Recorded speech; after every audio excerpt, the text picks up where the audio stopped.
बेरगाव दखरा दुलाराय बर' फरायसा आफादनि खुंगा 35थि बोसोरसालिया जथुम्माया दिनै जोब्बाय।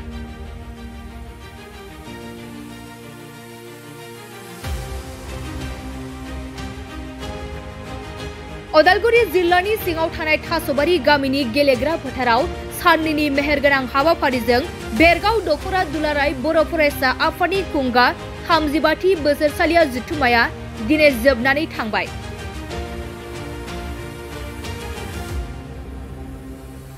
दिनैनि गिबि हाबाफारियाव दुलाराय बर' फरायसा आफादनि गोथार फिरफिलाखौ बिरहोयो बेरगाव एबसुनि आफादगिरि नगेन बर'।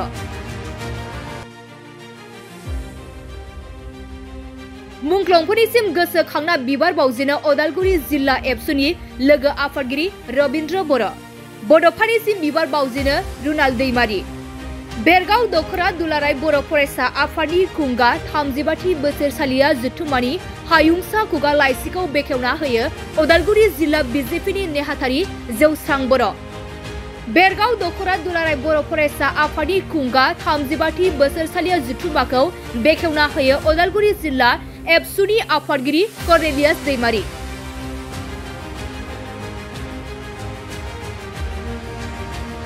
दिनैनि खुंगा 35थि बोसोरसालिया जथुम्मानि गेवलां सावराय मेलाव गाहाय आलासि महरै बाहागो लायो मिरु दुलाराय बर' फरायसा आफादनि आफादगिरि दिपेन बर'। दिनैनि खुंगा 35थि बोसोरसालिया जथुम्मानि गेवलां सावराय मेलाव बाहागो लायो बिसानि बारग' बोसोनगिरि फैलाजे बरगयारी, गायसनगिरि आफादगिरि देबेन बर', उदालगुरि जिल्ला एबसुनि बारग' बुंथिगिरि मनमोहन बर'जों लोगोसे गोबां मेलेमजिबि समाज सिबियारि बिथांमोनजों गोबां रायजो राजा बिथांमोना बाहागो लानानै मेलखौ जाफुंसार खालामो।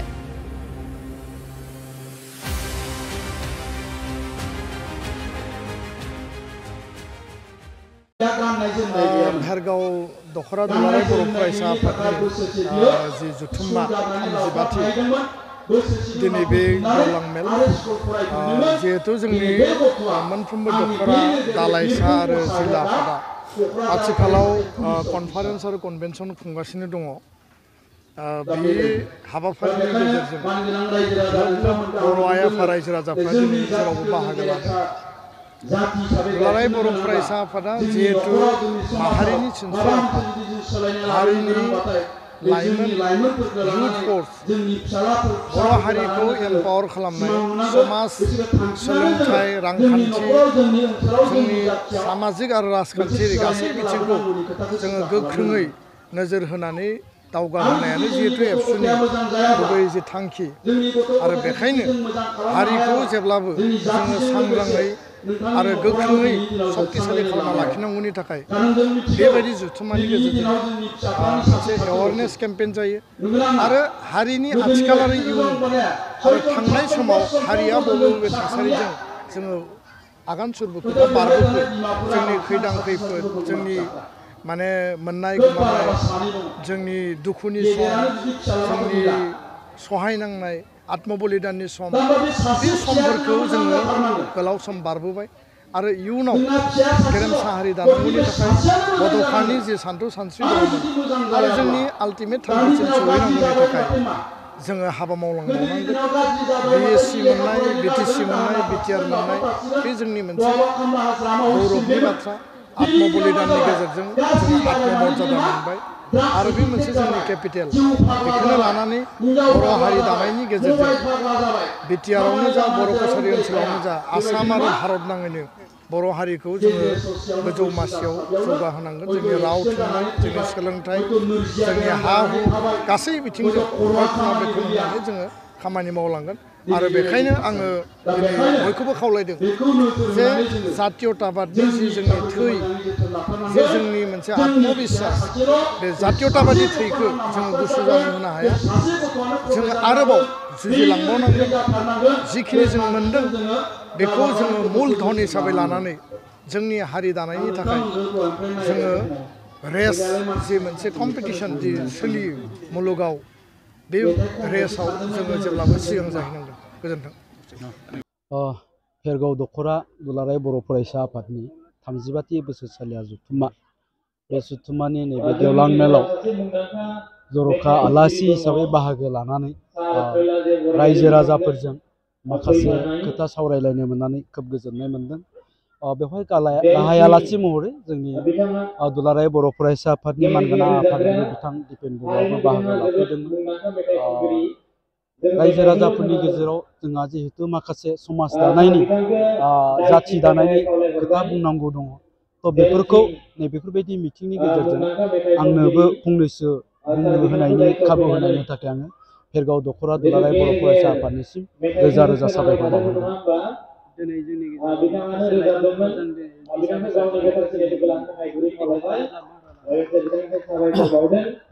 जाथिखौ जोङो जुदि गेरेमसा खालामनो गोनांबाथाय जोङो जोंनि लाइमोनफोरखौनो थांखिनानै गेरेमसा खालामनायनि सिमांखौ नुदों आरो नुनांगोन। जोंनि लाइमोनफ्रानो साफा साफा लेखा गोरों जानानै जाथिनि साफा साफा गेदेर दैदेनगिरि साफा साफा लिरगिरि थुनलाइगिरि जानांगोन। बिसोरनो लेखा गोरों जानानै साइन्टिस्ट जानांगोन, advocate, doctor, engineer, SS, IAS अफिसारा बिसोरनो जानो नांगोन। दा बेफोर गासैखौबो जों मोगथाङाव जाफुंहोनांगौनि थाखाय जोंनि गथ' गथायफोरनो जोंनि फरायसाफोरनो दासिमबो जोंहा माखासे गियान होनांगौनि फोरोंबावनांगौनि दं होननानै आं सानदों। आरो ओंखायनो दिनै दुलाराय बर' फरायसा आफादा बिसोर लाइमोनफोरखौ लानानै गुबुन गुबुन समावहाय सेमिनार खालामबाय थायो। थ' बिनि गेजेरजों निस्सय जोंनि गथ' गथाय बा फरायसाफ्रा एसेबाबो बुजिनो हानाय जादों। दिनै दाखालि जिहेतु APSCनि जोङो रिजाल्ट मोनसे ओंखारबाय। दा बेवहायबो जोंनि बर' लाइमोनफ्रा सा 12 जोनानो बेयाव उथ्रिसार जानो हादों। निस्सय बेफोरबायदि हाबाफारिनि गेजेरजों दुलाराय बर' फरायसा आफादा हारिखौ गेरेमसा हारि दानांगौनि थाखाय लाइमोनफ्रा माबायदि जानांगौ बेफोर बिथिङाव खामानि मावनानै निस्सय एसेबाबो माने साक्सेस जानो हादों। दा बिनि गेजेरावबो जोंहा माखासे लाइमोनफोर दङ जाय लाइमोनफ्रा दासिमबो जौ लोंनानै बा ड्राग्स जानानै गाज्रि लामाथिं थांबाय दङ। थ' बिसोरखौबो निस्सय लासै लासै जोङो नैबेबायदि हाबाफारिनि गेजेरजों बिसोरनि सिगाङाव जुदि खोथा बुंबाय थायोब्ला गियान होबाय थायोब्ला मोजां लामाथिं लाबोनो हागोन। आरो गोदानै जोङो बेबायदि माने ड्राग्स एडिक्टेड जौ फाग्ला जानाय जोङो गथ' गथाय मोननो हानाय नङा। दिनै बोसोर फैगासिनो दं। गोदान बोसोर फैनायजों माखासे जोंनि लाइमोनफोरा रंजानायजों गावनि जिउखौ माने बांद्राय खालामनाय दिनैनि गेजेरावहाय गोदान बोसोरल'थ' नङा जाहैबाय। जायखिजाया फोरबोआवनो जोङो माने मानसि हिसाबै नांगोन। दानि मानसिफ्रा जायखिजाया फोरबोआवनो बांद्राय एसे एन्टारटेनमेन्टखौ लुबैयो। सोरनिबा बार्थडेआनो होन मागो फोरबो बा गोदान निउ इयारनि खोथायाथ' आलादा जाहैबाय। थ' आं बेखौनो बुङो जाहाथे जोङो बांद्राय जानानै लोंनानै बांद्राय रंजानानै जिहेथु दानि दिनावहाय जोंनि लाइमोनफ्रा बयहाबो गंफा गंफा बाइक दंसै नङा होमबा। बांद्राय जानानै लोंनानै जुदि हर गेजेराव बाइकखौ बांद्राय साखावोब्ला निस्सय मालाबा एक्सिडेन्टबो जानो हागौ। आं खावलायगोन जेनेरेलि जाहाथे बेबायदि जाया। बेबायदि जायोब्ला जोंबो दुखु मोनो। बिमा बिफानि गासै आसा सिमांफ्राबो माने फैमाल जालाङो। आं बेखिनिखौनो बुंगोन। फैबाय थानाय हाई सेकेन्डारि आरो SSLC लिरनो गोनां फरायसा बिथांमोनजों लोगोसे गार्जेन बिथांमोनखौ माबायदि जोथोन लानांगौ? बेखौनो बुंगोन आङो जिहेतु दिनैनि दिना कम्पिटिटिभ मोनसे मुगा जाहैबाय। दिनैनि दिनावहाय फार्स्ट डिभिजनखौबो भेलु होलिया। दिनैनि दिनावहाय माने 90%, 85% बा मिनिमाम 75%खौसो भेलु होयो हिसाबै फैगौ समावहाय जायफ्रा हायार सेकेन्डारि आरो SSLC आनजाद लिरनो गोनां फरायसाफोर दङ। थ' बिथांमोनखौ आं बेखौनो खावलायगोन जाहाथे नैबे रंजा बाजानिफ्राय एसे जानगाराव थानानै रिजाल्टखौ मोजां खालामनांगौनि थाखाय गोसो होनानै फरायो। मोजां मार्क लानानै पास खालामो आरो थांखि लानानै नों मा जानो लुबैदों बे थांखिफोरखौ लानानै जाहाथे गोसो होनानै फरायनानै थांखिखौ होसोनानै जाहाथे माने एचिभ खालामनो हायो। बे फारसे नोजोर होनानै जाहाथे जोङो बांद्राय रंजा बाजा नैबे फरायसा खाथियाव थाया आं बेखौनो खावलायगोन। बियो साननैनि हाबाफारि लानानै दिनै गेवलां मेल दिनै जाफैबाय बा जोबफैबाय। बे साननैनि मेहेरगोनां हाबाफारियाव जों गोबां आयदाफारि लानानै बे हाबाफारिखौ खुंफुंदों।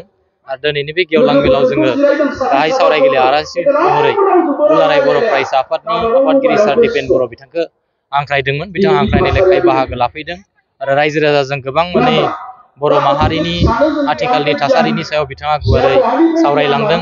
आरो जर'खा आलासि महरै जोङो बर' सावथुन मुलुगनि सासे मुंदांखा फावखुंगुर फैलाजे बरगयारी बिथांखौबो जों हांख्रायदोंमोन।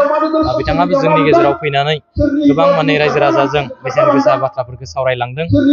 दिनै जों बुंनांगोन भेरगाव दख'रा दुलाराय बर' फरायसा आफादा 35 बोसोर जाफैबाय आरो बे 35 बोसोराव जोंनि जिथु बिबान बोथोर दङमोन 2023 आरो 24 जिथु देग्लाय टार्मिनेशन हिसाबै गोदान बिबान दाफैबाय।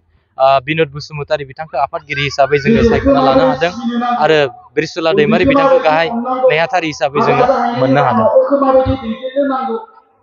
दिनैनि जि गेवलां मेल बे हाबाफारियाव जोंनि भेरगाव ओनसोलनि दाब दाब गामिनिफ्राय लैहोर लैहोर फैनानै दिनैनि जि गेवलां मेल बेखौ आबुं जाफुंसार खालामनायनि थाखाय साफ्रोमबो रायजो राजानिसिम आङो भेरगाव दख'रा दुलाराय बर' फरायसा आफादनि जानानै रोजा रोजा साबायखर बावहरदों आरो लोगोसे बानजाय आफादा जोबोद खस्थ'नि गेजेरजों नैबे साननैनि हाबाफारिखौ खुंफुंना हरनायनि थाखाय बानजाय आफादनिसिमबो आङो भेरगाव दख'रा दुलाराय बर' फरायसा आफादनि जानानै रोजा रोजा साबायखर बावहरबाय।